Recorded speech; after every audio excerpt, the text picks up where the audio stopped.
ঠিক সেই ছোটবেলার মতো আবারও।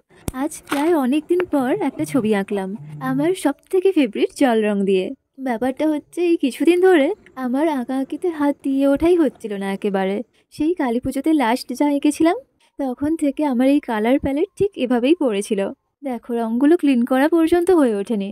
তাই সব থেকে প্রথমে জল দিয়ে প্যালেটটা ক্লিন করে নিই চলো। আসলে আমার প্যালেটে যে রঙগুলো লেগে আছে সেগুলো হলো অ্যাক্রিলিক কালার। এই রং তোলার জন্য 2 মিনিট একটু জলে ভিজিয়ে রাখলে খুব সহজে উঠে যায়। তখনই আবার মা আমাকে আর ভাইকে ভাত খেতে ডাকলো। আর অনেক বেলাও হয়ে গেছিল, তাই প্যালেটটা রেখে ভাত খেতে চলে যাই। আর ভাত খেয়ে আসার পর খুব সহজে প্যালেটটা ক্লিন করে ফেলি। এরপর ঝটপট করে প্যালেটে নতুন রঙগুলো সাজিয়ে দিই। এবার এতক্ষণে আমার অপেক্ষার অবসান ঘটে রং করা শুরু হলো, এবং আমার ইচ্ছা করছিল সানসেটের উপর কোনো একটা ল্যান্ডস্কেপ বানাতে। প্রথমে ভেবেছিলাম যে কোনো রেফারেন্স দেখেই বানাবো।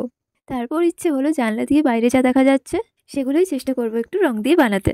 আসলে হঠাৎ করে এরকম ইচ্ছা হওয়ার কারণটা হলো, ঠিক ওই সময়টাতেই পশ্চিম আকাশে সূর্য অস্ত যাচ্ছিল। আর সূর্যাস্ত দেখতে আমার খুবই ভালো লাগে। আর এখন তো শীতকাল, এই সময় সূর্যাস্তটা যেন একটু বেশিই সুন্দর। এবং একটা জিনিস, ছবিটা আঁকতে আমি কোনোভাবে চাপ নিতে চাইনি। মানে যেমন ছোট ছোট ডিটেলস নিয়ে ভাবা, সূক্ষ্মভাবে ধরে ধরে কাজ করা, কেমন হবে তার চিন্তা করা, এইসব আর কি। বরং একেবারে ফ্রি হ্যান্ডে পিসফুলভাবে করেছি কাজটা। আর আমার তো এতদিন পর জল রং করে খুবই শান্তি লাগছিল। এবং ফাইনাল রেজাল্ট ছিল কিছুটা এরকম।